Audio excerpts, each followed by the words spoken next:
أعمالنا من يهد الله فلا مضل له ومن يضلل فلا هادي له أشهد أن لا إله إلا الله وحده لا شريك له وأشهد أن محمد عبده ورسوله لا نبي بعد قال الله سبحانه وتعالى يا أيها الذين آمنوا اتقوا الله وقولوا قولا سديدا يصلح لكم أعمالكم ويغفر لكم ذنوبكم ومن يطع الله ورسوله فقد فاز فوزا عظيما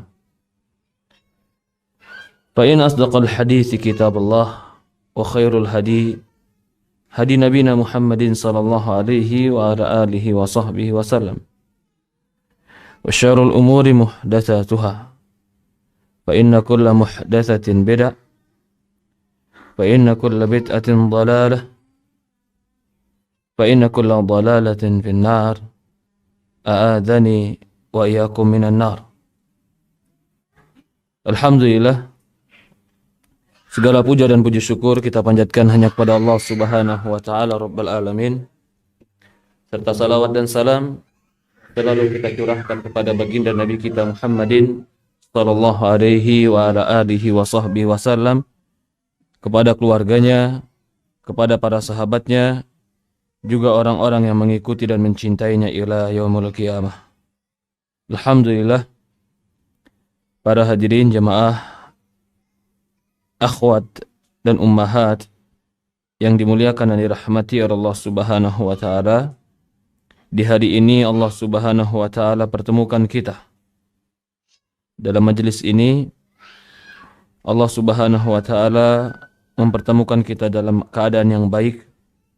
Mudah-mudahan pertemuan ini diberkahi oleh Allah, diberikan kebaikan dunia dan akhirat, menjadikan sebab kita dimudahkan masuk surga oleh Allah Subhanahu wa taala, dan menjadi sebuah sebab Allah berikan kita keistiqomahan dalam belajar ilmu agama. Ketahuilah, ketika Allah Subhanahu wa taala gerakkan hati kita untuk belajar ilmu agama, dan Allah mudahkan kita berjalan menuju majelis taklim, itu adalah sinyal, tanda dari Allah. Allah ingin memberikan kebaikan akhirat untuk kita, yaitu kebaikan jannah, kebaikan surga. Karena Rasulullah mengatakan dalam hadis, man salaka tariqan yaltamisu fihi ilm sahalallahu lahu bihi tariqan ilal jannah. Barang siapa yang menempuh jalan untuk mencari ilmu agama, maka Allah Subhanahu wa taala masukkan bagi dia atau mudahkan bagi dia masuk ke dalam surga Allah Subhanahu wa taala. Para hadirin jamaah, ummahat dan akhwat yang dimuliakan dan dirahmati oleh Allah Subhanahu wa taala, hari ini kita membahas tentang apa pembahasan kita tadi? Wanita dengan segala kodratnya. Wanita itu di dalam Islam salah satu yang harus dimuliakan. Dia harus dimuliakan, dia harus dihormati, dia harus dilembuti. Bahkan Rasulullah mengatakan ciri kebaikan seorang laki-laki yang baik itu ketika dia bisa berbuat baik kepada istrinya. Maka kedudukan wanita di dalam Islam itu kedudukan yang mulia. Berbeda dengan kedudukan wanita sebelum Islam. Wanita sebelum Islam dianggap, di zaman jahiliyah dianggap setengah budak. Karena mereka tidak boleh punya harta. Karena mereka menjadi hak warisan. Jadi kalau ada seorang laki-laki punya istri, lalu laki-laki ini meninggal, istrinya ini menjadi warisan buat anak tirinya. Dia menjadi warisan buat anak tirinya. Di dalam Islam itu nggak boleh. Perempuan bukan warisan, tapi dia adalah yang berhak menerima waris, bukan barang yang diwariskan. Perempuan dalam Islam bukan kesialan. Di zaman jahiliyah, mereka jika mendapatkan anak-anak perempuan, iswaddat wajah. Wajah mereka marah.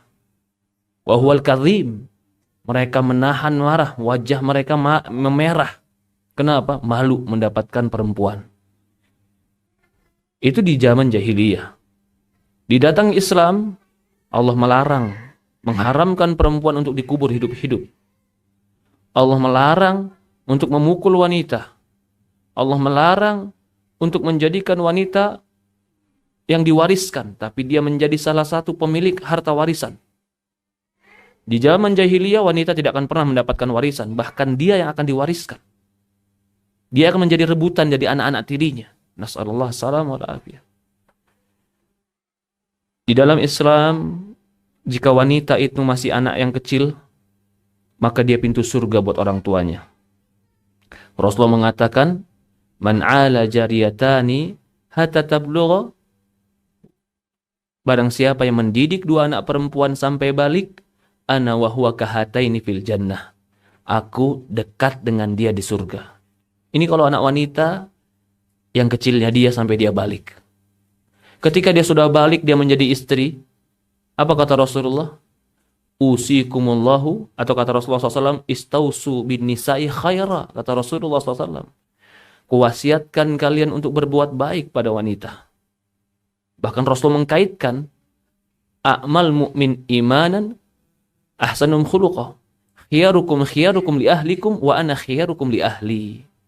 Rasulullah mengatakan, bahkan Rasulullah mengkaitkan orang yang paling baik imannya adalah orang yang paling baik akhlaknya. Dan orang yang paling baik di antara kalian, wahai laki-laki, orang yang paling baik dengan istrinya. Dan aku orang yang terbaik kepada istriku. Rasulullah berbangga ketika bisa berbuat baik pada istri. Di zaman jahiliyah, bisa berbuat baik kepada istri dianggap kelemahan. Di zaman jahiliyah, bisa menghargai wanita, menghormati wanita, memuliakan wanita, dianggap sebuah kelemahan. Islam datang untuk memuliakan wanita. Jika dia menjadi anakmu, dia menjadi pintu surgamu. Jika dia menjadi istrimu, maka amal baik dan kesolehan untukmu. Jika wanita menjadi ibumu, di dalam Islam, seorang sahabat berkata, ya Rasulullah, man ahaqqun nasi bihusni suhbati. Ya Rasulullah, siapa orang yang paling berhak aku berbuat baik? Husnul suhbah, berbuat baik dalam bergaul, ya Rasulullah. Rasulullah mengatakan, ummak, ibumu. Siapa selain itu ya Rasulullah? Ibumu. Siapa lagi selain itu ya Rasulullah? Ibumu. Siapa lagi setelah itu ya Rasulullah? Bapakmu. Setelah 3 kali disebutkan ibu, baru disebutkan bapak 1 kali. Mulianya seorang ibu di mata Islam. Ketika dia menjadi ibu, dia dihormati, dihargai, dijaga oleh anaknya. Ketika dia menjadi istri, dia dihormati, disayang, dilindungi oleh suaminya. Ketika dia menjadi anak perempuan, dia dilindungi, dijaga oleh ayahnya.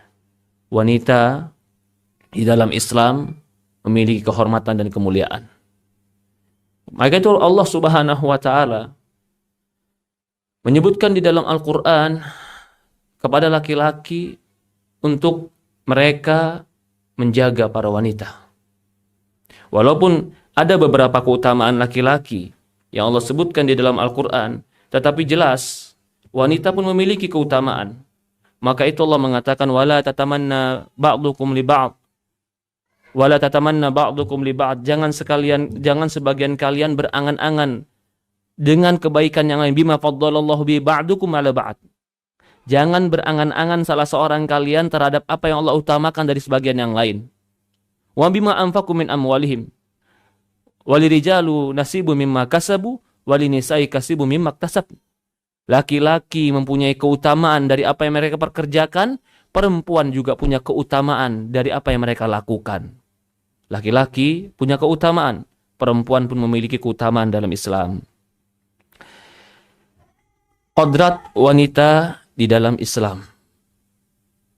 Qadrat di sini berarti sesuatu yang Allah takdirkan. Yang kita inginkan qadrat di sini sesuatu yang Allah takdirkan, sesuatu yang Allah fitrahkan, sesuatu yang Allah tabiatkan untuk wanita. Ini yang kita ingin bahas tentang qadrat itu. Karena sebagian wanita zaman sekarang sudah mulai keluar dari qadratnya. bahkan menganggap kodrat dia itu bukan sebuah kebanggaan dan bukan sebuah kebaikan. Sehingga dia berusaha untuk merubah kodratnya dan melawan kodratnya, padahal dia telah diciptakan dan didesain oleh Allah untuk sebuah misi yang berbeda untuk laki-laki. Dari fisik, wanita itu didesain oleh Allah beda dengan fisik laki-laki karena punya kodrat yang berbeda dan misi yang berbeda. Dari jiwa, wanita memiliki kodrat yang berbeda dengan laki-laki, dengan jiwa laki-laki. Karena akan menghadapi yang berbeda. Dari suara, laki-laki berbeda dengan wanita. Karena wanita suaranya harus berbeda dengan laki-laki. Itu semua kodrat. Kenapa Allah kodratkan berbeda? Karena memiliki tugas yang berbeda. Laki-laki suara besar akan ketemu orang di jalan, akan ketemu hewan di jalan, atau mungkin dia akan berteriak di lapangan yang luas, atau mungkin dia harus mengeluarkan suara-suara yang kuat di lapangan. Perempuan suaranya lembut karena dia ingin bertemu anaknya, bertemu keluarganya. Laki-laki memiliki jiwa yang mungkin tidak terlalu perasa. Dia harus memiliki jiwa yang kuat karena di luar dia bertemu dengan orang-orang keras. Perempuan memiliki jiwa yang lembut karena dia harus mendidik anaknya dengan perasaan dan hati yang penuh cinta. Laki-laki punya otot yang kuat dan tulang yang keras karena dia akan berhadapan dengan pekerjaan-pekerjaan yang berat. Perempuan, dia memiliki kulit yang lembut, tangan yang lembut, bahkan tulang yang lembut karena dia akan menghadapi anak-anaknya yang penuh dengan kelembutan. Semua sudah Allah takdirkan dan Allah kodratkan sesuai kodratnya. Ketika kodrat ini tidak digunakan dengan baik, bahkan menentang kodrat ini, tidak akan bisa berjalan dengan benar. Coba saja, kalau perempuan disuruh angkat besi, keluar dari kodratnya. Kenapa? Dari desainnya saja, tulangnya, desain ototnya, desain dirinya, bukan untuk itu diciptakan oleh Allah. Kita akan masuk, apa sih kodrat-kodrat dan takdir-takdir yang fitrah yang harus wanita itu berjalan di atas fitrahnya. Sebelum tadi dari dikabarkan oleh Pak Badrimin, Pak Badi, bahwasannya akan ada hadiah buat wanita. Jadi saya sebelum memberikan materi, saya mau perhatikan materinya karena hadiahnya nanti akan diberikan sesuai materi. Begitu, Pak Badri? Oke. Nanti aja, tenang. Biar catat dulu, biar paham dulu, mantu kita tanya. Anggap aja kuliah. Fitrah yang pertama bagi seorang wanita dan tidak boleh keluar dari ini. Dan fitrah ini dimiliki oleh siapapun selain wanita. Dia memiliki fitrah untuk menghambakan diri kepada yang menciptakannya. Itu fitrah jiwa manusia. Kullu mauludin yuladu alal fitrah. Semua orang, semua yang lahir, dilahirkan di atas fitrah, kesucian jiwa. Fa abuwahu yuhawidani aw yunasiran. Bapaknya lah atau kedua orang tuanya lah yang menjadikan dia Yahudi dan Nasrani. Jiwa atau fitrah untuk menghambakan diri kepada yang menciptakan, kepada raja segala raja, kepada pemilik alam semesta, menggantungkan harapan kepada yang telah mengatur alam semesta, ini adalah fitrahnya manusia dan dimaksud adalah fitrah wanita. Kalau ini fitrah wanita, maka wanita punya fitrah yang sama dari laki-laki di dalam bab ini. Itu menghambakan diri kepada Allah. Kalau begitu, kalau dia memiliki fitrah yang sama dengan laki-laki di dalam satu bab ini, atau di dalam bab ini, yaitu menghambakan diri kepada Allah, maka jika ada wanita yang tidak menghambakan diri kepada Allah, dia telah keluar dari tabiatnya. Dia telah keluar dari tabiat yang suci. Karena semua dilahirkan untuk ibadah kepada Allah. Wa ma khalaqtul jinna wal insa illa liya'budun. Kata Allah Subhanahu wa taala, tidak kuciptakan jin dan manusia kecuali ibadah kepada Aku. Jadi penghambaan kita kepada Allah itu memang jiwa manusia. Kalau kita tidak menyembah, tidak tunduk, tidak patuh kepada sesuatu, maka jiwa ini akan menunjukkan ketundukan dan kepatuhan kepada selain Allah. Itu yang dimaksud fitrah. Kalau dia tidak arahkan jiwanya patuh dan tunduk kepada Allah dalam ketaatan dan ibadah, nanti jiwanya akan mendorong dia mengkagumi, mematuhi, mentaati, mengibadahi selain Allah. Maka sebenarnya tidak ada orang yang mengatakan di dalam dirinya, aku nggak butuh Tuhan. Nggak ada. Kalau dia mengingkari Allah sebagai Tuhan, dia akan mentuhankan hawa nafsunya. Pasti. Karena setiap jiwa itu pasti akan mengagumi sesuatu. Setiap jiwa itu pasti akan menggantungkan harapannya kepada sesuatu. Setiap jiwa itu pasti akan merendahkan dirinya pada sesuatu yang dia kagumi tadi. Kalau dia tidak mengenal Allah, beribadah kepada Allah, mentauhidkan Allah, maka dia akan menyelewengkan jiwanya kepada selain Allah dan jatuhlah kepada kesyirikan.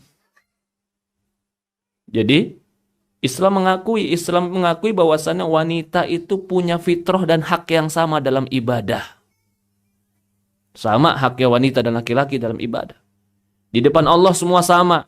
Allah tidak pernah menjanjikan laki-laki lebih masuk surga daripada wanita. Tidak. Wanita dan laki-laki punya hak dan kesempatan yang sama untuk masuk surga Allah Subhanahu wa taala. Tetapi mungkin sebagian orang tanya, "Ustadz, iya memang punya kesempatan yang sama, tapi kan kebanyakannya neraka wanita." Iya apa tidak? Iya. Kita tanya balik, kalau kebanyakan di neraka wanita, di dunianya kebanyakan siapa? Hah? Wanita. Di akhir zaman nanti 1:50. Lalu kalau ternyata nanti dia di nerakanya kebanyakan laki-laki, di dunianya kebanyakan wanita, di neraka banyak laki-laki. Ya subhanallah. Lalu kalau kita lihat lagi, sebenarnya apakah wanita itu sulit masuk surga? Wanita itu gampang masuk surga. Nih Bu, catat.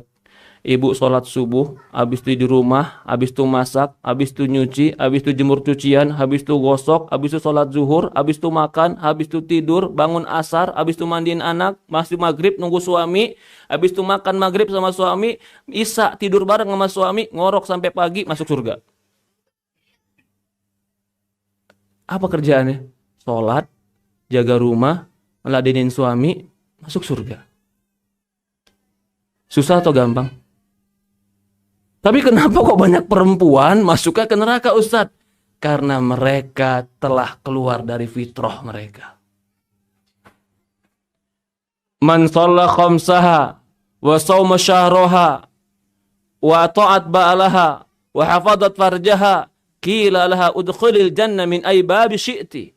Perempuan mana saja yang sholat 5 waktu, puasa Ramadan, lalu dia menjaga kehormatannya, dia jaga pergaulannya, dia jaga kemaluannya, lalu dia mentaati suaminya, maka dikatakan kepada wanita seperti ini, udkhulil jannah min aybabi syi'ti. Wahai wanita yang mulia, masuklah surga dari mana yang kau suka.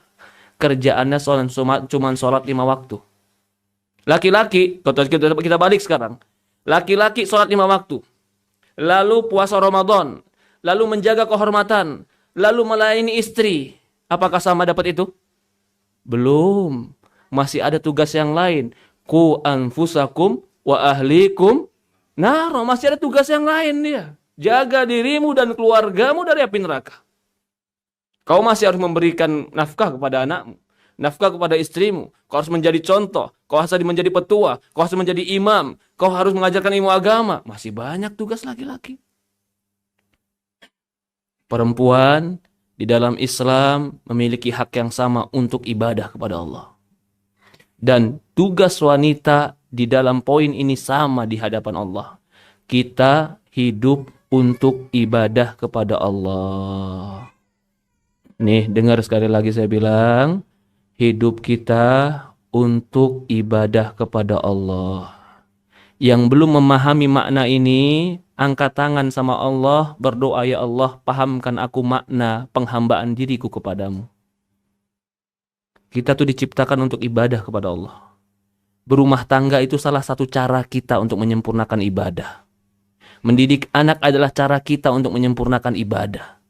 Taat kepada suami adalah cara kita untuk menjadi ibadah lebih sempurna. Tapi tujuan hidup kita, Qul inna salati wa nusuki wa mahyaya wa mamati lillahi rabbil alamin la syarikalah. Katakanlah, salatku, hidupku, matiku, sembelihanku lillah, semuanya untuk Allah Rabbil alamin, Rabb semesta alam. Kalau perempuan paham ini, maka dia tidak akan pernah mengeluh dengan apa yang menjadi tugasnya dari Allah. Dia nggak pernah mengeluh dengan apa yang telah Allah bagi untuk dia. Dia tidak akan pernah protes dengan apa yang Allah telah takdirkan untuk dia.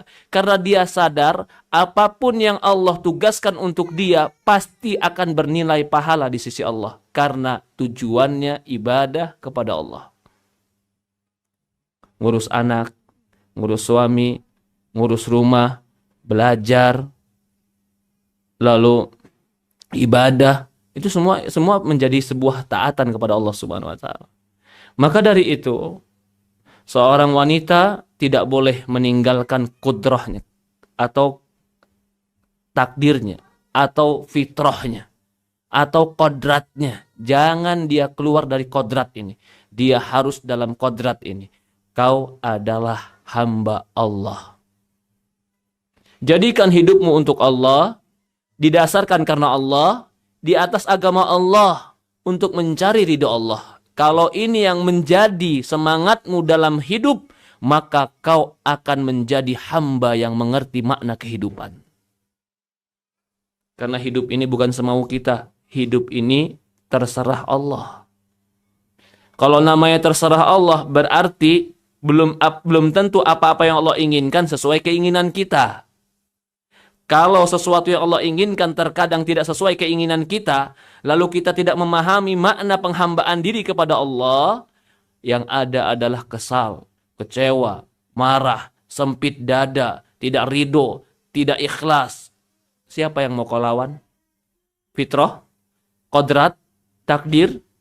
Ketika kau melawan itu semua, bukan kebaikan yang kau dapat, bahkan kesempitan dan kesulitan yang kau dapat. Tapi ketika maknanya paham, ya saya memang ini tugas dari Allah. Ini hidupnya wanita dari Allah. Ini yang Allah bagikan untuk wanita. Allah tidak akan mungkin menzolimi saya. Ketika Allah katakan laki-laki dapat 2 jatah dari 1 perempuan.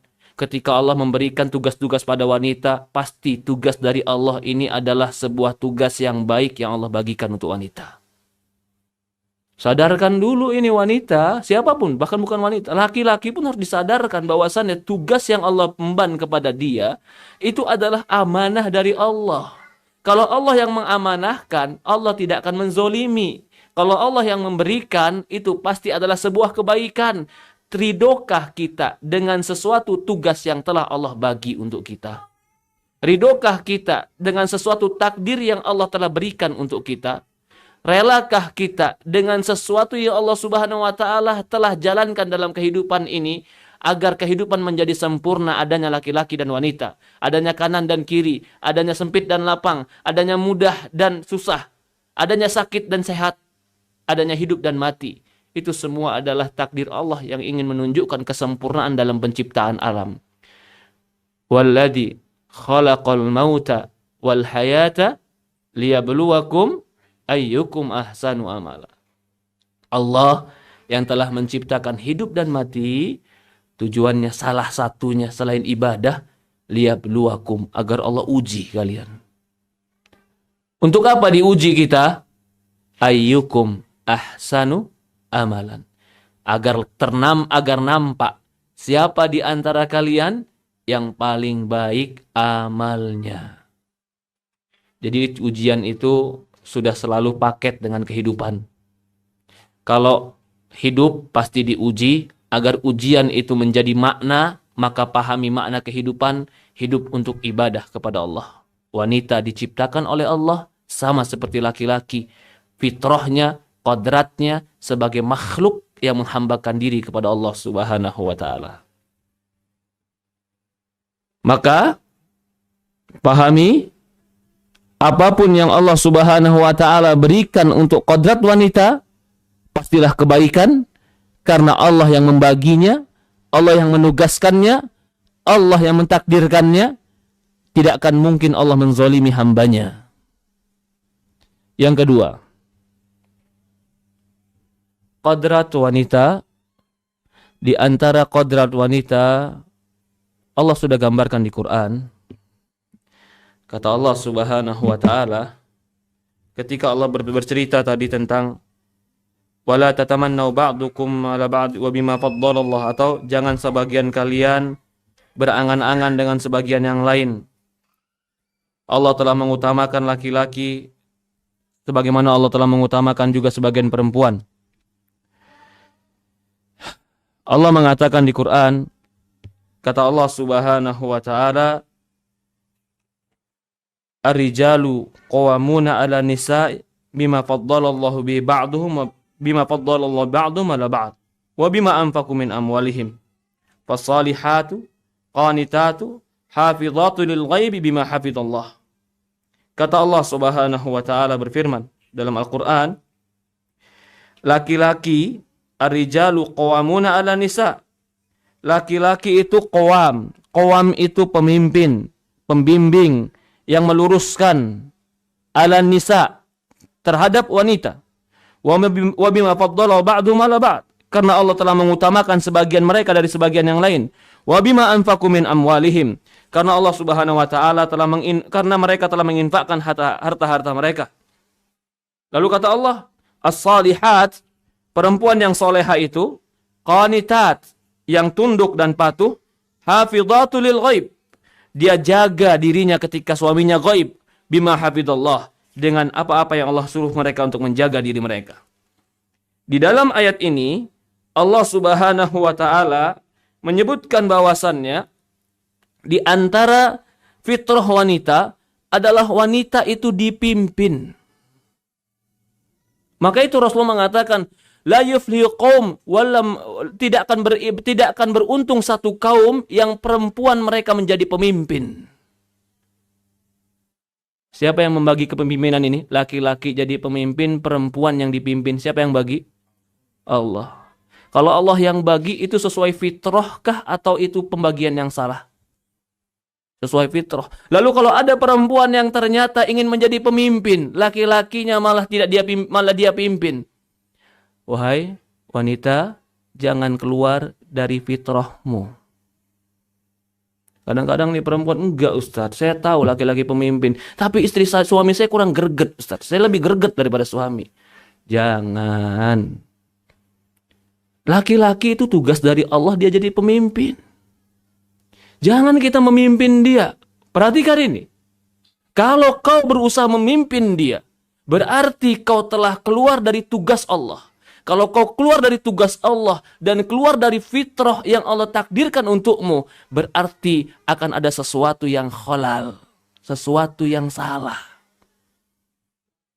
Betul? Betapa banyak perempuan yang akhirnya tidak mendapatkan laki-laki karena dia mempunyai sebuah fitrah yang keluar dari jiwa sebenarnya. Dia nggak mau dipimpin. Siap nikah? Siap. Siap dipimpin? Enggak. Ya subhanallah, siap nikah tapi nggak siap dipimpin. Apa ini? Ya kan emansipasi Ustadz. Jangan sebut emansipasi. Itu tidak adil.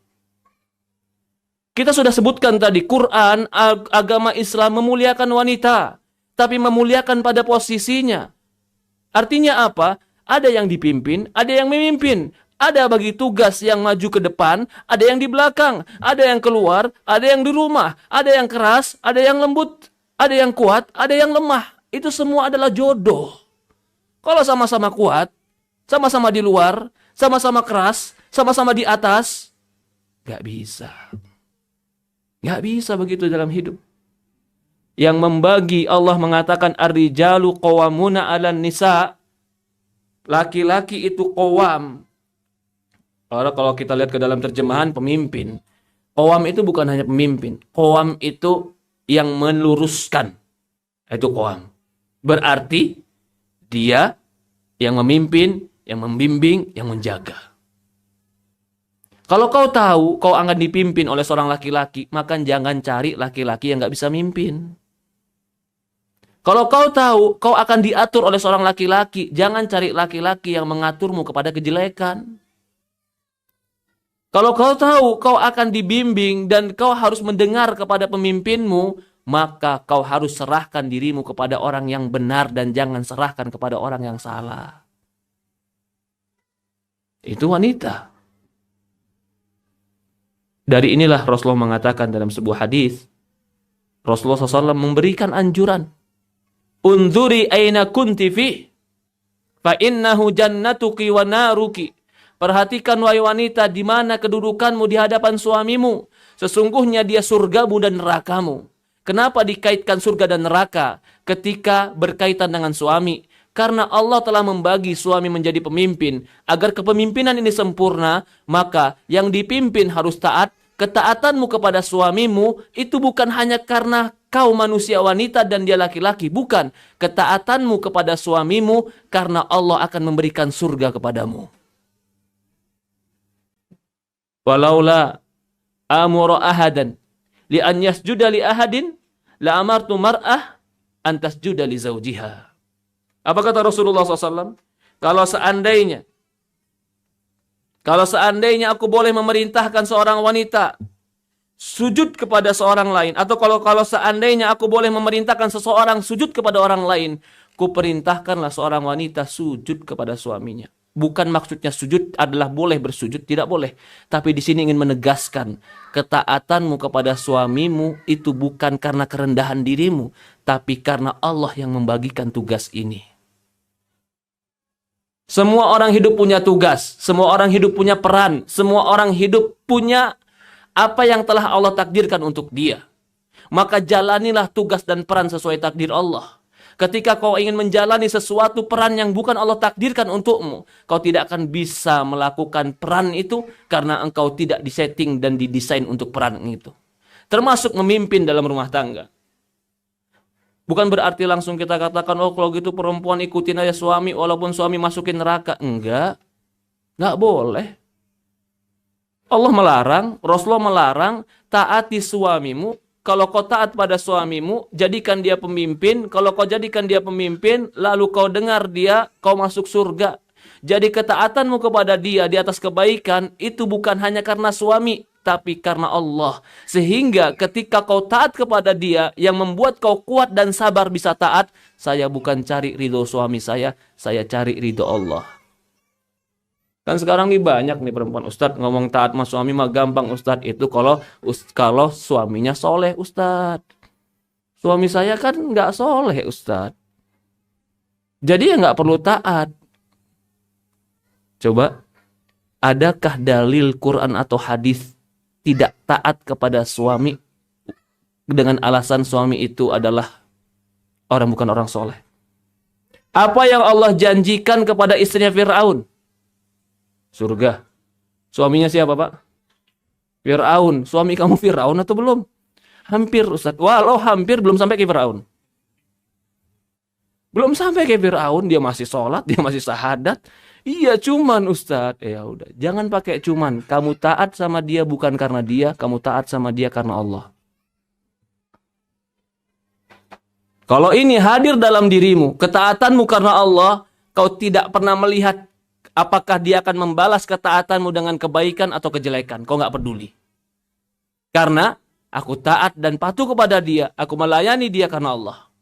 Kalau ini terus ada pada dirimu dan kau lakukan, tidak ada laki-laki yang tidak meleleh melihat perempuan yang penuh dengan ketaatan. Banyak laki-laki itu keras. Kalau dia dihadapi dengan perempuan yang keras, bagi laki-laki kekerasan itu biasa. Fisiknya keras, tulangnya keras, suaranya keras, hatinya keras, gak berperasaan, itu laki-laki. Kalau perempuan mau ikut-ikutan keras sama laki-laki, secara desain aja kamu udah kalah. Teriak-teriakan, suara perempuan lebih kalah. Kuat-kuatan panco, ya suami lebih kuat otot daripada dari perempuan. Mau apa? Kalau begitu, bagaimana cara menaklukkan laki-laki? Apakah dengan kekerasan? Bukan. Kau ketika menunjukkan kelembutan, kepatuhan, dan ketaatan, Laki-laki bagaimanapun akan luluh di hadapanmu. Ini yang ngomong laki-laki. Tahu bagaimana sifat laki-laki. Kalau ada perempuan, istri yang nggak bisa menaklukkan suaminya, berarti dia belum tahu cara menghadapi laki-laki. Lah saya ketemu orang banyak, Pak. Ada ketemu orang udah ngaji, saya sudah ngaji, Ustaz. Oh iya Mas, sudah ngaji. Kenapa ngaji? Karena istri, Ustaz. Emang kenapa kemana istri? Emang kamu dulu gimana? Aduh Ustaz, dulu mas saya Bang Toyib nggak pernah pulang. Bang Toyib aja masih kalah sama saya, Ustaz. Bergajulan begini begitu, tapi istri saya ngeladenin saya kayak tutup mata dari segala kekurangan saya, Ustaz. Sampai kalau dia baik sama saya malu sama dia. Bayangkan, kalau seandainya si istri tadi keras, Bang kenapa nggak pulang? Gak usah pulang sekalian, nih baju bawa keluar. Kira-kira apa yang terjadi? Dia nggak bakalan cinta sama istrinya. Dibawa keluar dia baju, pergi ke hotel, dia telepon yang lain. Habis itu dia foto sama istrinya. Afwan, maaf, saya sama yang lain katanya. Hancur itu istri. Jangan begitu sama suami. Ar-rijal qawwamuna 'alan nisa. Allah sudah katakan laki-laki itu qawam. Jangan lewati fitrah ini. Jangan kau langgar takdir ini. Kodrat ini harus dijalankan. Karena Allah yang bagi. Karena Allah yang bagi. Kalau mau tahu supaya suami itu baik dengan, walaupun butuh kesabaran, ya sabar. Nama dunia ini sabar. Kalau kamu nggak mau sabar, ya di akhirat nanti. Sebagaimana suami dapat istri juga sabar. Sabar kadang-kadang nggak mandi, ya sabar suaminya juga sama. Kalau nggak mau sabar, jangan tinggal di dunia. Akhirat tempat yang penuh dengan kenikmatan. Dunia ini ujung-ujungnya semua harus sabar.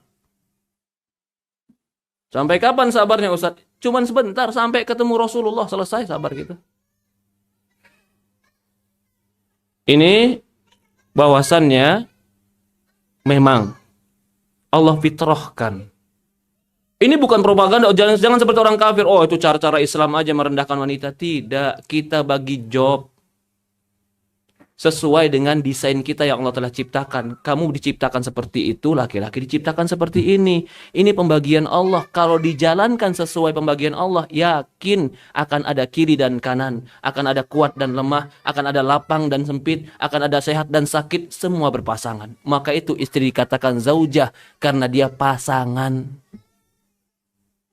Zaujah itu artinya pasangan. Maka dikatakan min azwajikum, dari pasangan kalian. Yang namanya pasangan itu kiri dan kanan. Kuat dan lemah, saling menutupi, itu pasangan. Kalau dua-duanya kakinya kanan, gimana mau jalan? Lompat dia, nggak jalan dia. Dua-duanya kanan. Lah hidup begitu juga. Di rumah tangga itu berpasangan. Ada yang cari bola, ada yang nangkep bola. Ada yang cari makan, ada yang masakin. Ada yang cari uang, ada yang mengelola. Itu bagi pembagian. Kalau dua-duanya cari uang, yang ngelola siapa? Kalau dua-duanya di rumah, yang nyari siapa? Allah telah bagi itu. Ketahuilah wahai wanita, Allah telah menjadikan laki-laki pemimpin. Pembagian ini hanya untuk kebaikan dalam rumah tangga.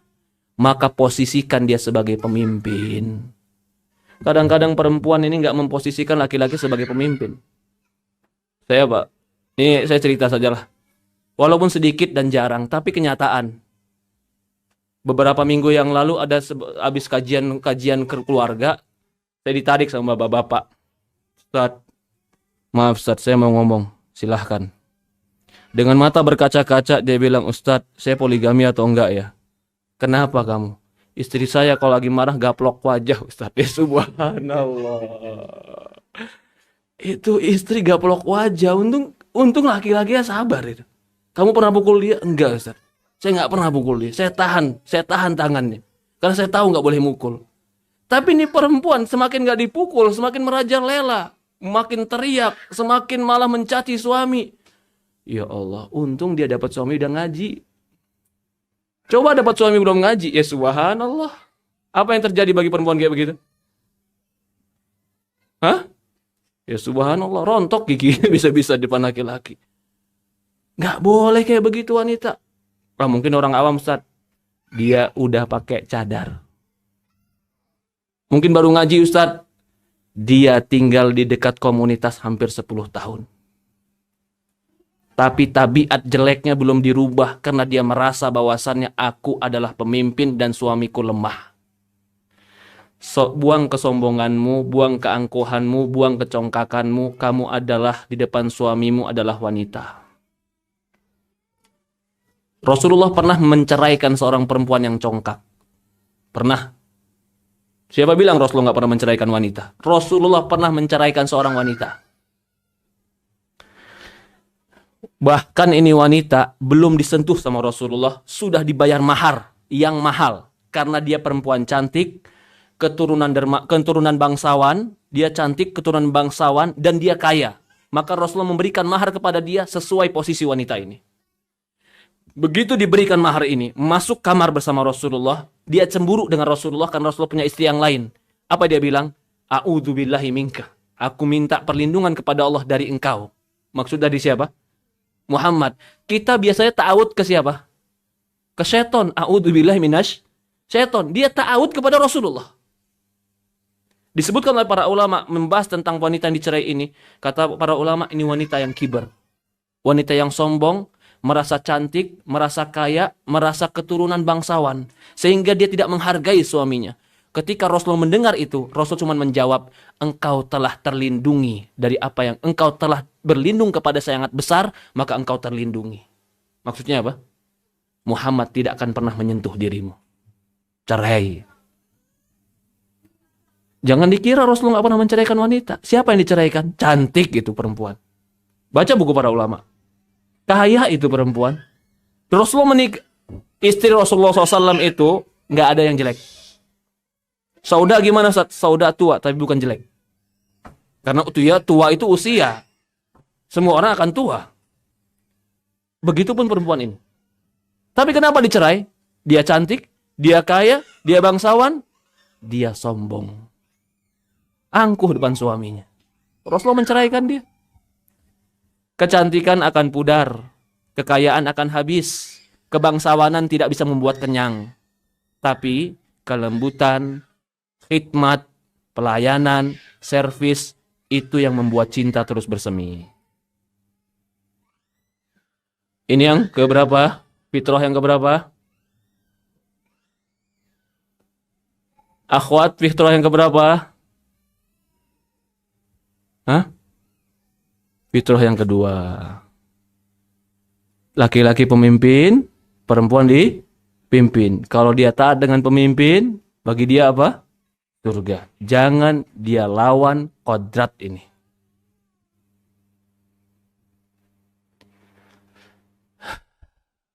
Kalau sebagian orang bilang, Ustaz, tapi gimana Ustaz ya? Emang sudah bawaan saya begini Ustaz. Saya ini memang bekas aktivis, bekas anak BEM, bekas pegang alma mater, bekas. Ya bawaan saya begini Ustaz. Kau didik dirimu perlahan demi perlahan. Jangan benarkan sesuatu yang tidak dibenarkan dalam Islam. Didik diri lah. Kalau nanti tiba-tiba laki bilang, Ustaz, memang saya dari dulu kasar Ustaz. Memang bawaan bayi saya kasar. Lalu gimana? Kamu berubah nggak? Ya biarin aja istri saya yang nanti yang ikutin saya atau paham saya Ustaz. Salah. Kamu yang harus berubah. Belajar untuk berubah. Melembutkan dirimu, perkataanmu. Nah begitu juga wanita. Mungkin ada sebagian wanita yang memang dari kecilnya dia memiliki jiwa-jiwa ingin tampil, kepemimpinan, kekuatan. Didik dirimu ke depan suami, kau bukan siapa-siapa. Depan suami, taat. Depan suami, lembut. Depan suami, khidmat. Depan suami, penuh dengan kasih sayang. Kalau kau bilang nggak bisa, kau telah sedikit keluar dari kodratmu. Itu. Yang berikutnya. Perempuan itu kodratnya. Yang ketiga, perempuan itu kodratnya penyayang. Maka dikatakan rahim cuman ada pada wanita. Apa arti rahim? Rahim secara bahasa itu rahmat. Rahmat itu kasih sayang. Kenapa Di perut wanita itu dikatakan rahim karena disitulah sumber kasih sayang dan anak itu tumbuh. Maka Rasulullah mengatakan dalam sebuah hadis, irhamu man fil ardi yarhamukum man fis sama. Sayangilah yang di muka bumi, Allah akan menyayangi engkau. Ketika Rasulullah SAW mencium anak, lalu ada orang mengatakan, kenapa kau cium? Aku nggak pernah cium anakku.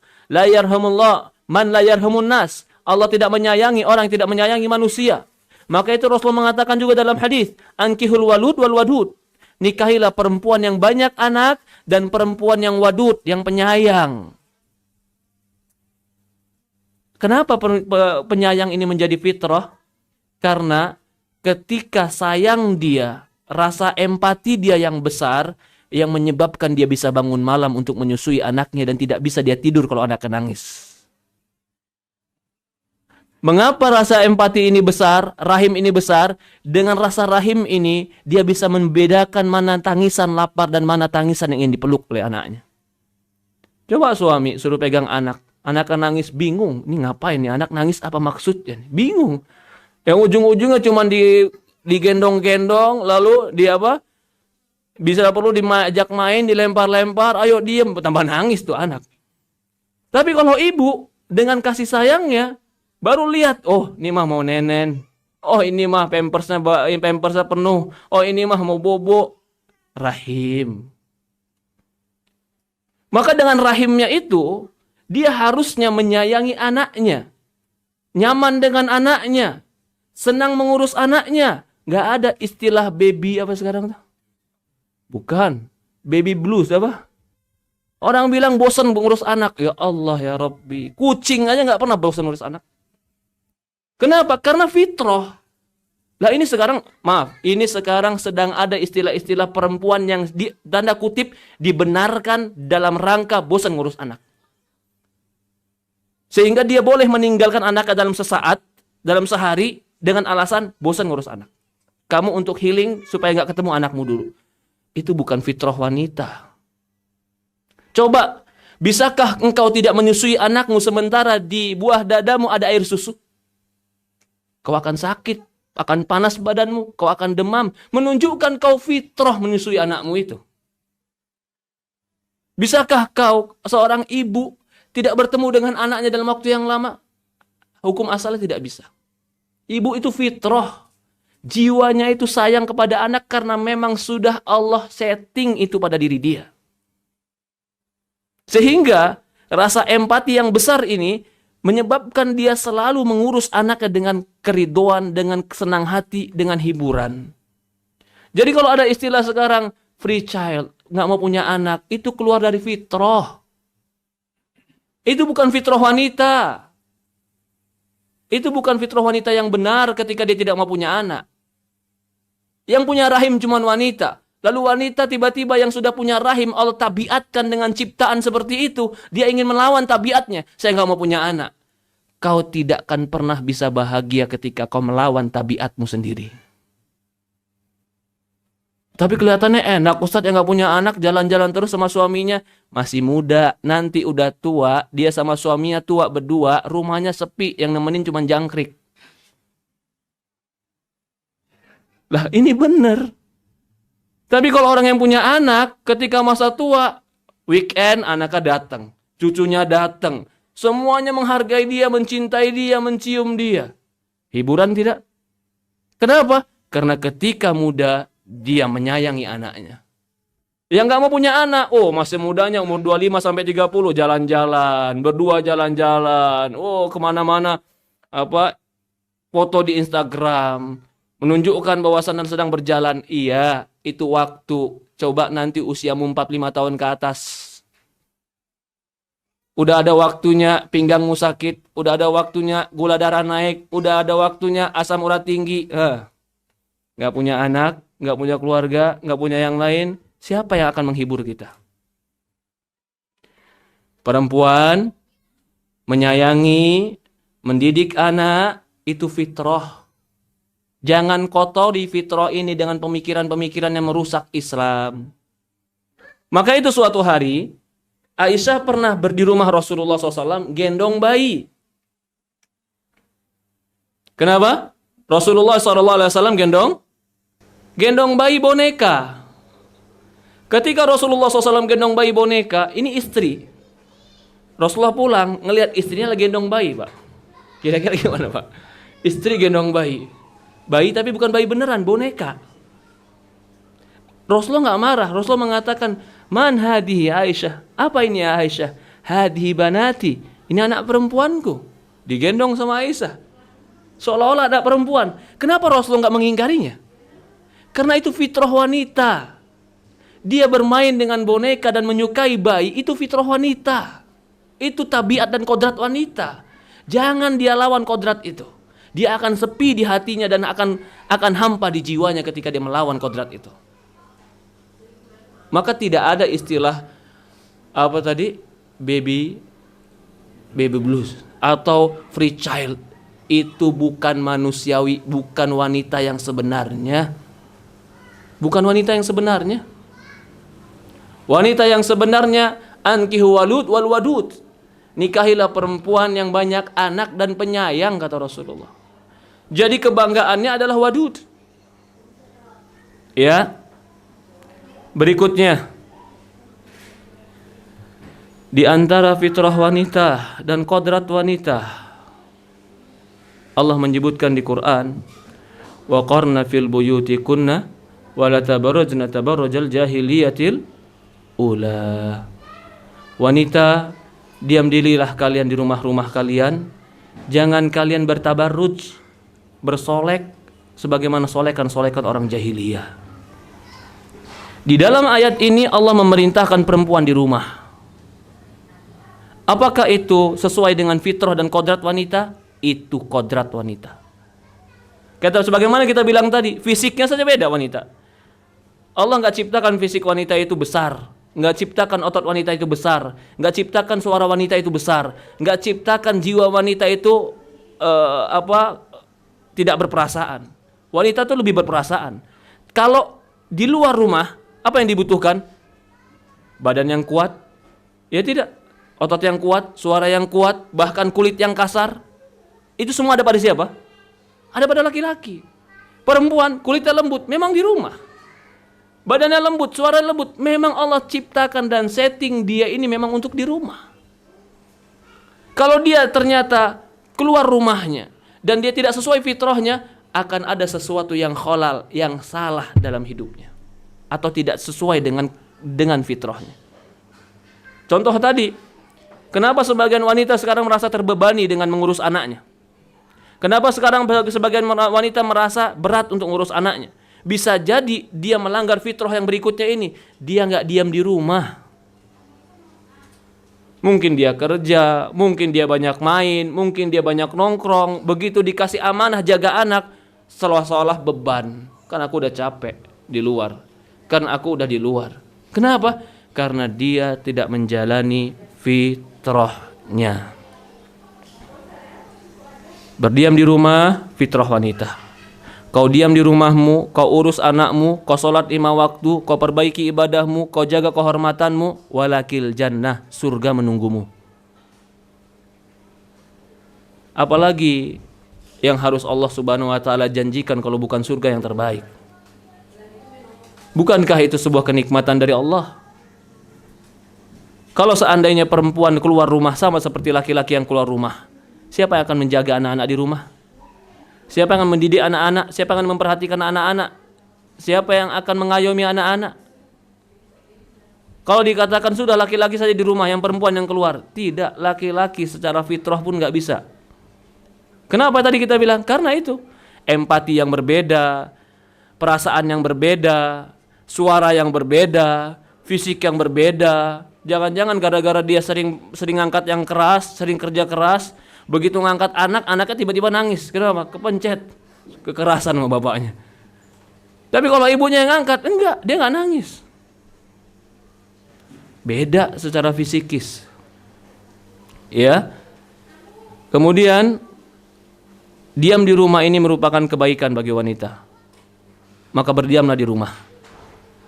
Berdiam di rumah, lakukan apa yang bisa dilakukan di rumah. Kalau kau ingin menjadi seorang yang hebat, buktikan dengan diam di rumah kau menjadi orang hebat. Loh, bagaimana diam di rumah bisa jadi orang hebat? bukan kau yang hebat. Wanita itu hebat bukan dia yang nonjol, tapi anaknya yang menjadi orang hebat. Itu menunjukkan ada ibu yang hebat di belakang dia. Ketika kau diam di rumah, ternyata anakmu keluar, di luar dia jadi imam dan hafal 30 juz. Orang akan bangga, ini anak di luar hafal 30 juz. Siapa yang di belakang layarnya? Pasti ibunya. Tidak mungkin kalau ibunya tidak memberikan dukungan kepada dia. Maka kehebatan wanita itu bukan pada dirinya yang nampak, tapi pada apa yang dia didik menjadi orang-orang hebat. Ada suami yang kuat dan hebat, pasti ada perempuan yang sabar di belakangnya. Ada anak-anak yang cerdas, yang baik, yang bersih, yang rapih, yang pintar, pasti ada ibu yang rajin di belakang. Kemudian di antara fitrah wanita, ya, perempuan itu kata Rasulullah SAW lemah agama dan lemah akal. Bukan dalam rangka meremehkan wanita, tapi dalam rangka agar kita tahu bagaimana bersikap dengan wanita. Karena Rasulullah berkaitan dengan hadis, kata Rasulullah SAW, khuliqal mar'a min dila, perempuan itu diciptakan dari tulang rusuk, bengkok. Kalau kau keras dia akan patah, kalau kau lembek dia akan terus bengkok. Istausu bin nisa'i khaira, maka berlaku baiklah dengan wanita. Rasulullah mengabarkan bahwasanya wanita bengkok bukan dalam rangka supaya merendahkan wanita, tapi dalam rangka supaya bersikaplah dengan wanita dengan cara yang benar. Jangan seorang laki-laki menghadapi wanita seperti menghadapi laki-laki, tidak. Maka Rasulullah mengatakan dalam hadis yang lain, perempuan itu naqisuddin wa naqisul akal. Perempuan itu kurang agama dan kurang akal. Kenapa dikatakan kurang agamanya? Karena ada waktunya dia libur ibadah dan libur sholat, maka berkuranglah agamanya. Kenapa dia dikatakan kurang akalnya? Karena persaksian dua wanita itu baru bisa menandingi persaksian satu laki-laki dalam pertandingan, dalam persaksian. Tapi yang ingin kita tegaskan, kalau dia itu memiliki kelemahan terkadang dalam sebulan dalam agamanya, kalau dia itu memiliki kelemahan terkadang dalam cara pandang dan pikirnya, kalau begitu wanita harus sadar dia butuh ilmu. Jadi ilmu, mencari ilmu, mendengarkan nasihat itu fitrah wanita. Kalau ada wanita yang gak suka dengar nasihat, gak suka dinasehatin, pada hakikatnya dia telah keluar dari fitrah sebenarnya. Karena jiwa wanita, dia terkadang lemah agamanya, terkadang lemah akalnya. Agar kuat agama dan akalnya menjadi lebih baik, dia butuh ilmu. Butuh ilmu itu berarti butuh belajar, butuh nasihat, berarti belajar ilmu agama kebutuhan wanita. Agar dia benar dalam berpikir, mindsetnya benar dalam menilai. Kenapa banyak wanita-wanita salah sekarang dalam bersikap? Karena sikap dia didasari dengan pikiran yang salah. Pikiran kenapa menjadi salah? Karena pikirannya tidak pernah di-upgrade dengan ilmu-ilmu yang benar. Sehingga cara berpikir yang salah melahirkan perbuatan yang salah. Kalau begitu, perempuan fitrahnya butuh ilmu dan nasihat. Yang berikutnya, yang terakhir, wanita mau tidak mau, suka tidak suka, Allah jadikan ini. Wa ja'alna ba'dakum li ba'din fitnatan atasbirun. Kami jadikan sebagian kalian dari sebagian yang lain fitnah, kata Allah. Atasbirun. Apa tujuannya? Apakah kalian sabar? Jadi memang dalam hidup ini Allah jadikan sebagian kita ujian bagi sebagian yang lain. Tujuannya apa? Agar Allah tahu siapa yang sabar dan siapa yang benar-benar di jalan agama Allah. Wanita adalah salah satu ujian yang terberat bagi laki-laki. Yang mengatakan siapa? Yang mengatakan orang tersuci hatinya. Yang mengatakan orang yang terbaik imannya. Yang mengatakan orang yang dicintai dan paling dicintai oleh Allah, Rasulullah SAW. Ma taraktu ba'di fitnatan adarru ala rijali minan nisa. Kata Rasulullah SAW, tidak kutinggalkan sebuah fitnah, godaan yang paling merusak bagi seorang laki-laki sebagaimana godaan wanita. Wanita itu suaranya aja bisa ganggu laki-laki. Suaranya. Maka itu Allah katakan wala takhdha'na jangan kalian rendahkan suara kalian. Perempuan kadang nggak sadar, Ustaz saya ngomong biasa aja Ustaz. Tapi begitu didengar sama laki-laki, itu kebayang kemana-mana. Seolah-olah yang ngomong di belakang telepon itu kayak bidadari. Dia dengar suaranya. Coba, perempuan kalau tersentuh dengan laki-laki, laki-laki akan merasakan kelembutan tangan wanita. Coba laki-laki bersentuh dengan laki-laki, biasa. Fitnah. Maka itu Rasulullah SAW mengatakan apa? Jangan kalian bersentuhan yang bukan mahram. Karena selemah itulah laki-laki di hadapan wanita. Suaranya bisa menggetarkan hati, sentuhannya bisa membuat berinding bulu kuduknya. Dan ini memang betul. Kalau ada laki-laki yang tidak merinding bulu kuduknya dengan wanita, ini dipertanyakan ke laki-lakiannya, bukan disalahkan. Lah salah kamu lah, kenapa kamu merasakan itu? Lah fitrah dia juga menyukai wanita. Kalau ada laki-laki yang dia mungkin tergoda dengan wanita, sebenarnya itu adalah fitrah. Tetapi yang kita inginkan di sini, wanita pun sadar, laki-laki pun sadar. Sebagian mereka dijadikan fitnah, sebagian yang lain. Kalau begitu, apa yang ingin kita gambarkan? Allah sudah jadikan ini fitnah, ujian. Bahkan Rasulullah mengatakan dalam sebuah hadis, fa inna awal fitnah Bani Israel kanat fin nisa. Bahwasannya pertama kali ujian yang Allah turunkan bagi Bani Israel adalah wanita, sehingga mereka menggandaikan agama mereka, merusakkan agama mereka. Wanita pertamanya. Kalau ini dipahami, kalau begitu apa yang harus ada dan apa yang harus dipahami oleh wanita? Kau tutup dirimu.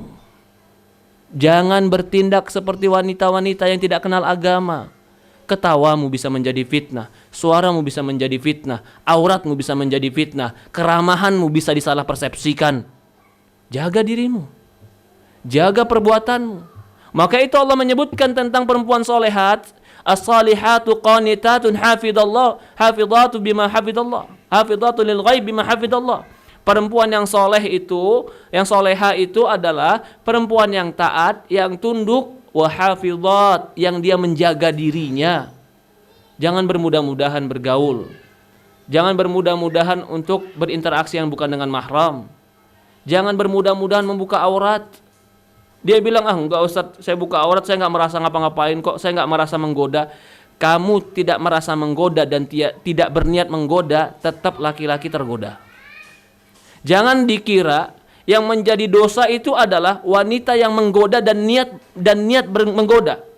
Apakah wanita yang menggoda dan tidak niat menggoda tidak menjadi dosa?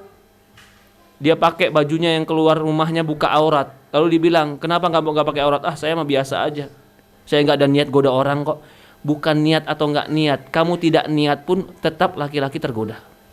Maka itu Allah jadikan ujian. Apa ujiannya? Atasbirun, maukah kau sabar dengan menutup jilbabmu? Maukah kau sabar dengan menjaga tingkah lakumu, dengan melembut atau dengan melirihkan suaramu? Kau jaga pergaulanmu, kau jaga bagaimana perbuatanmu, interaksimu, karena sadar tidak sadar, mau tidak mau, kau adalah ujian bagi laki-laki. Sebagaimana laki-laki pun harus menjaga diri dari pandangannya, dari perkataannya, dari perbuatannya, dari interaksinya. Karena dia lemah di hadapan itu, dia pun harus tahu bagaimana dia bersikap terhadap wanita. Allahu a'lam. Ini beberapa poin yang kita bahas tentang fitrah wanita. Dan ini semua mudah-mudahan menjadi kebaikan bagi kita dan menjadi sebuah ilmu bagi kita dan menjadi sebuah amalan untuk kita amalkan ke dalam seharian kita. Allahu a'lam. Di sini ada beberapa pertanyaan.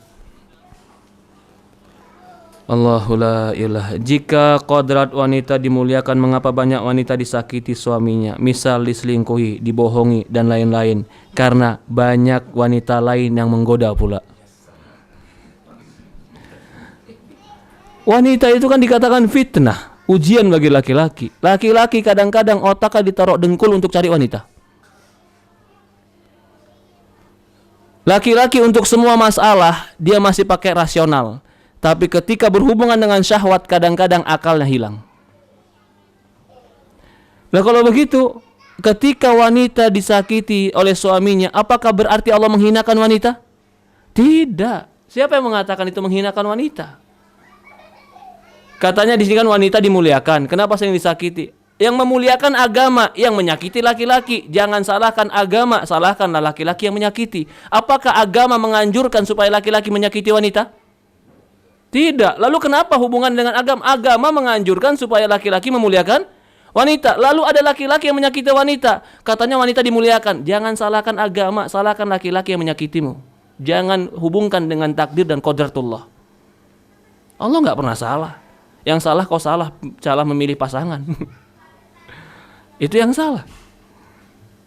Jadi tidak ada hubungannya qadratullah dengan laki-laki yang suka menyakiti wanita. Karena Islam tidak pernah membenarkan perbuatan laki-laki yang menyakiti wanita. Ustaz, saya bekerja keluar pulau dan menjadi tulang punggung keluarga. Apakah saya sudah menyalahi kodrat saya sebagai wanita? Kalau kau punya suami, maka lebih baik kau bersama suamimu. Kau punya anak, maka lebih baik kau bersama anakmu. Betapa mahalnya kebahagiaan dan waktu kecil anak untuk bersamamu. Betapa mahal. Itu waktu yang gak bisa kau bayar dengan uang. Waktu yang gak bisa kembali. Maka nasihat saya, kalau suamimu sudah kerja, cukupkan dengan penghasilan suami. Kurang Ustadz, uangnya gak banyak. Jangan kau menilai rizki hanya uang. Anakmu mendapatkan asuhanmu, itu bisakah kau nilai dengan uang? Anakmu setiap hari kau sayangi dan kau urus, berapa nilainya? Bisa kau nilai dengan uang? Gak bisa. Kadang-kadang rizki itu bukan hanya sekedar uang. Kalau kau punya suami dan suami punya kerja, maka nasihat saya, kembali ke rumahmu, kembali ke anakmu, kembali ke keluargamu, kau akan lebih bahagia. Karena itulah kodrat sebagai wanita. Kalau ternyata kau tulang punggung, gak ada suami, cari suami. Memang betul, ini solusi Islam. Solusi Islam itu cari suami. Lah cari suami yang gimana Ustaz? Boleh kau cari suami yang kira-kira suami itu dapat memberikan kau uang, boleh. Loh kalau gitu dibilang cewek matre Ustaz. Cewek matre enggak dosa? Emang cewek matre dosa? Enggak. Afwan Ustaz, izin bertanya, berdosakah kita menjaga jarak dengan mertua namun selalu mendukung suami untuk berbakti? Tapi di sisi lain, anak takut anak-anak laki-laki anak menjaga jarak kepada anak-anak menjaga jarak kepada anak kelak kalau sudah menikah. Jangan kau ajarkan anakmu, nak jangan ke nenek, jangan. Kau jaga jarak silahkan, tapi tanpa kau harus ucapkan kepada anak-anakmu. Ya di sini mungkin saya pahami jaga jarak dalam keadaan kebaikan. Ya kadang-kadang ada orang yang kalau ketemu tiap hari ujung-ujungnya malah berantem. Jadi ya lebih baik jaga jarak dengan mertua. Atau mungkin maaf, bisa jadi mertuanya belum muslim. Banyak yang dilakukan dari perbuatan-perbuatan yang melanggar Islam.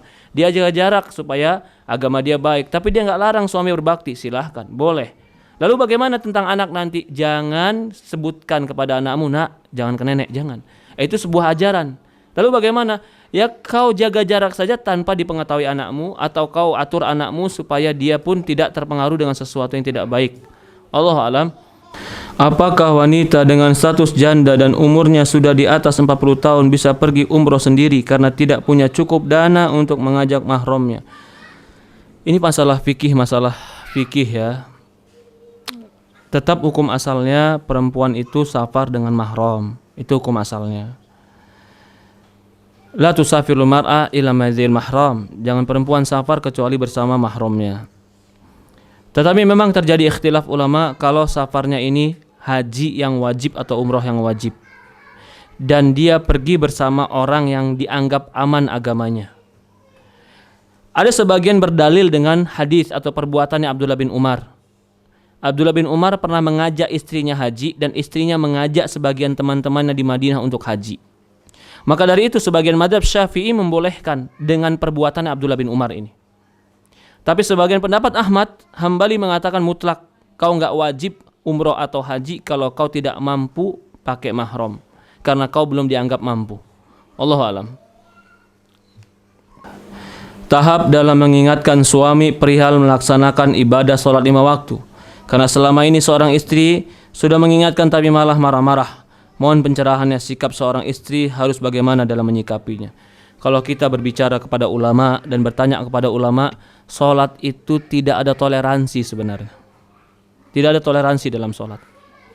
Dia harus sholat, dinasihati dengan baik supaya dia sholat. Bahkan katakan kepada dia kalau sudah sampai puncak-puncak dia nggak mau sholat, bilang sama dia, abangku yang kucintai, sholat ini bisa jadi penyebab aku dan kamu menjadi tidak baik.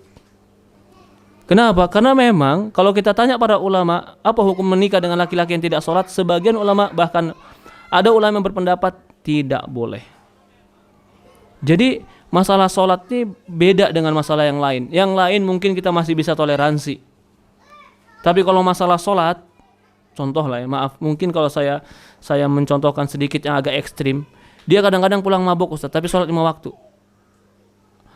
Ya kau nasihati. Tapi dia mabuk Ustaz, nasihati. Bahkan bisa jadi yang meninggalkan sholat lebih bahaya daripada yang mabuk. Karena mabuk itu gak sampai jatuhnya hukum kafir. Gak sholat 5 waktu bisa jatuh kepada hukum kafir. Maka itu nasihati terus suamimu dengan sabar, doa kepada Allah. Doa kepada Allah, terus menasihati dengan sabar supaya Allah berikan dia taufik dan hidayah. Lalu kau berikan buku-buku bacaan kepada Islam. Kau nasihati di waktu-waktu yang tepat. Waktu ketika dia sedang tidak marah, waktu dia sedang menunjukkan rasa cinta, waktu dia sedang tenang, tunjukkan, nasihati dia untuk sholat. Karena sholat ini bukan perkara yang ringan dalam Islam. Ini rukun Islam yang bisa membedakan seorang mukmin menjadi kafir. Allah alam.